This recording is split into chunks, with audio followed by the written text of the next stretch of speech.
Welcome back to Twisted Tales of Murder. The Jamison family, consisting of Bobby Jamison, his wife Cheryl Lynn, and their daughter Madison, tragically went missing on October of 2009 in rural Oklahoma.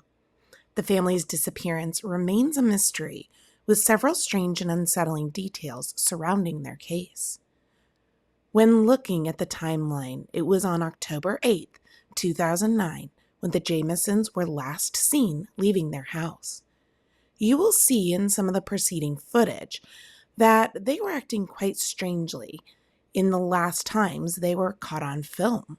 The family told their extended family they were heading to a remote area to look at property they were considering purchasing.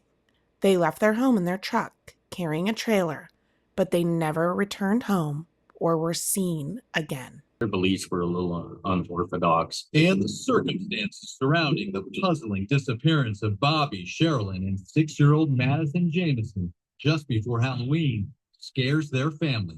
She knew things about witchcraft. Sherilyn and Bobby believed that there were spirits in their house, and it frightened them.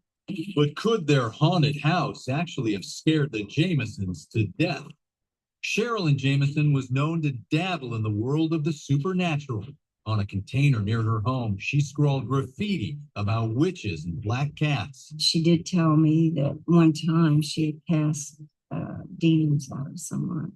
When she couldn't cast out the spirits inhabiting the family's house in the little town of Eufaula, Oklahoma, Sherilyn's mother, Connie, says the family decided to move.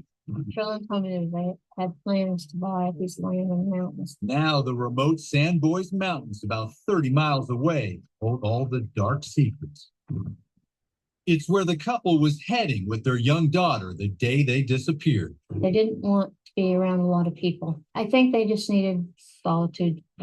But when relatives discovered they hadn't returned after 4 days, they started to panic. All I could think of is what happened to him, what happened to him. Sherilyn's mother immediately feared the worst. When I first heard the news that morning, I felt in my heart that Sherilyn and Bobby and Madison had been killed.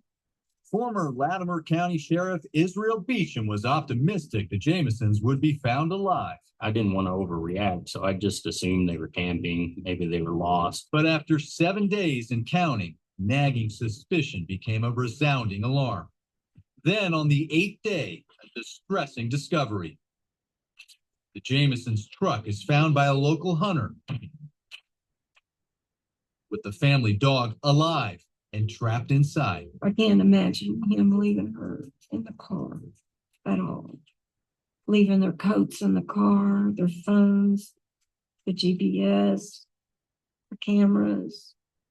It just doesn't make any sense why they would just get up and walk up the mountain without anything. Then, on October 17th, 2009, their truck was found abandoned on a remote dirt road near a very wooded area. The vehicle was locked, and all of their personal belongings were found inside, including their cell phones, wallets, and even the family dog. Many search teams were dispatched over the months and years, but there was no sign of the family. After finding the abandoned truck, Sheriff Beecham ramped up the search for the family. The search efforts is one of the largest Oklahoma has ever had. We had 1,000 volunteers, over 13 dog teams. We used a plane, UAVs, helicopters. The hunt for the Jamison family intensified, and the mystery grew after deputies combed through their truck and found disturbing clues hidden inside.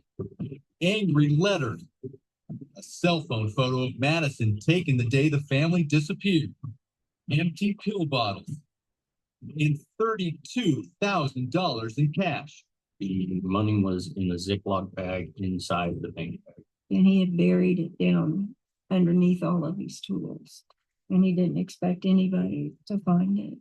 The large amount of cash fueled speculation that illegal drug activity was responsible for the family's disappearance. We know that they were on prescription pills. And when we say drugs, that does not mean that it was methamphetamine, marijuana, cocaine. It could have been just prescription pills. Empty pill bottles were found in the truck, but no other evidence of drugs was found in their home or car. Bobby took pain pills for back injuries.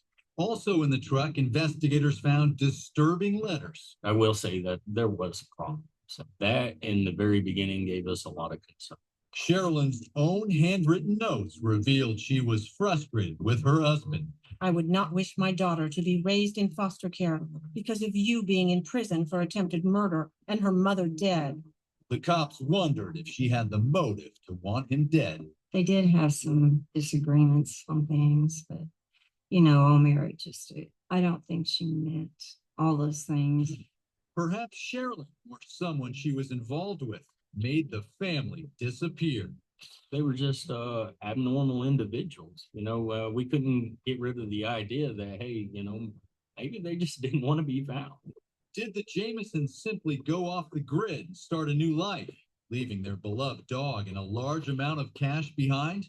Or did someone want to erase any trace of the Jamison family? I do think that they must have seen something they shouldn't have seen because nothing else was seen. For years, the search for the Jamisons continued despite the difficult terrain. It took us almost 9 months to complete many miles per cover. It just wasn't inch by inch. It was impossible because of the mountains, the trees, the vegetation. So cops started taking a closer look at the Jamisons' life, and they found troubling footage on the home security cameras on the day the family vanished. It took them an extremely long time to load the truck. They made 30, 40 trips, it seemed like. They changed clothes several times. The sheriff called in a psychologist to analyze their bizarre behavior. The psychologist watched them going back and forth and automatically told me it's drugs. They were taking things that they'd put in the truck and putting them back in the house and then taking them back from the house and putting them back into the truck. They never interacted with each other the entire time they were doing it. Bobby's mother insists he only took prescribed medication for back pain. I've seen Bobby before, just kind of in a daze because of the medicine he took. It's not drugs. They didn't find any drugs at the house. They didn't find any drugs on the pickup. U.S. Marshals also investigated a boarder who had lived with the Jamisons. Sherilyn had run him off with a gun just months before they disappeared. They had some words about it, and she started to get scared and made him leave at gunpoint. He was actually in jail during the times that they went missing. But Sherilyn's gun was never found. Cheryl Lynn's mother was correct. The bodies were discovered in November of 2013, 4 years after their disappearance. The bodies of Bobby, Cheryl Lynn, and Madison were discovered in a remote area not far from where their truck was found. They were located by hunters in a densely wooded area. The remains were severely decomposed, making it difficult to determine the exact cause of death. Yet autopsies showed no sign of trauma or foul play, which led the authorities to suspect that they may have died by exposure, starvation, or a combination of other factors. However, the case still remains unsolved, and there were many unanswered questions, such as why they had gone to this location in the first place, and more importantly, what led to all 3 of their deaths. As the clues and possibilities diminished and the years went by without any sign of the family, Sherilyn's mother says she assumed the worst. I think they were murdered. They run across somebody that didn't want them to be on their land, or somebody was doing something bad and they didn't want them to see it. One day, 4 years after the Jamisons vanished, the mountain finally gave up its secrets. Human remains were found just 3 miles from where the family abandoned their truck. I can't imagine anybody killing a 6-year-old girl. In my further imagination, I can't see that happening. How can somebody do that? The partial remains of 3 skeletons found in the mountains were so decomposed, it took 8 months to confirm it was the Jamisons. Rumors swirled again about criminals, drugs, or that the Jamisons died by murder-suicide. Who's gonna walk 2-3 miles and then do a murder suicide in such rough terrain when you got a 6-year-old and a hurt back? But investigators never found any physical evidence that offered proof. If there was a murder suicide, then they found a weapon. Family members are sure it's not possible they simply got lost. They were in danger, definitely in danger. They left the dog in the truck and they wouldn't have ever done it because that's Madison's best friend. The former sheriff also believes the Jamisons were murdered. Bobby couldn't get around very well at all. In my opinion, it's down to homicide. Now that the body's been found, obviously they didn't go missing at their own will. It's a case that still haunts him, even though he's since left the department. My daughter at the time was the exact same age as Madison. So I took that person. It's a horrible crime and I want it solved. And I don't think that I'll ever quit thinking about it until it is solved, even then. It's so hard. Bobby was my only son.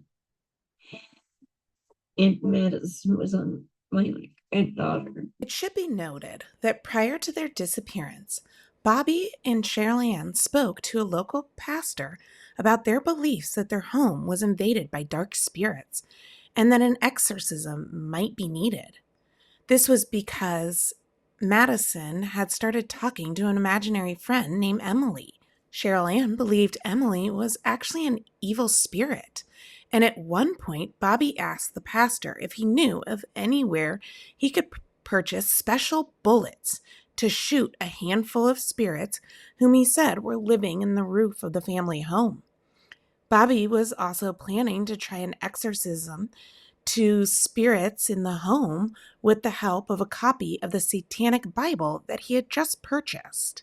Also, in July of 2009, Cheryl Ann's ex-husband from her first marriage took custody of their son.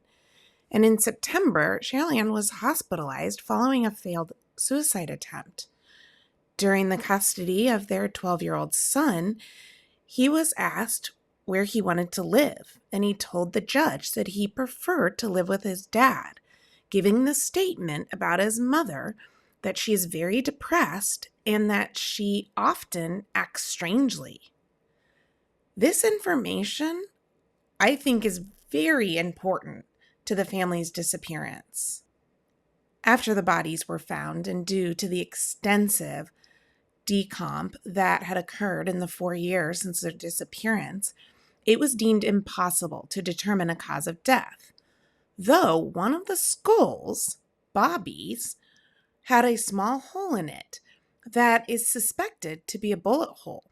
However, the police could not rule out that the hole was caused by an animal. Despite ongoing investigation and a lot of public interest, the exact cause of their disappearance and death remains unclear, and the case is still open. The Jamison family story is an eerie and unsolved mystery that continues to intrigue people to this day. What do you think happened to the family? Thank you for tuning in to this unsolved mystery, and please subscribe today to Twisted Tales of Murder. Till next time, stay safe.